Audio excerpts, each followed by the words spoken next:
So now let's see how we can actually go ahead and utilize underpainting effect inside of Corel Draw.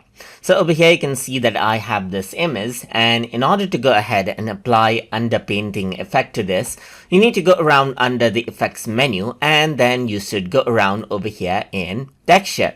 So once you go ahead and do that, you can see that underpainting is an effect, and once you do that, this is what you have, as you can see. So if I were to go ahead and let's say, for example, change around the amount right here, you can see that it looks like a painting right here, an underpainting, as if you've turned the canvas backwards. You can go ahead and change around the brightness for this right here. You can decrease and increase the brightness, as you can see right here, just like this as well. So you can see the before and after as you go ahead and do that. And you can go ahead and change around the amount according to how you like. Just like that as well. So that is how you can go ahead and work around with the underpainting effect and apply it inside of Corel Draw. So hope you guys learned something as always. And as always, please like, comment, share, and subscribe.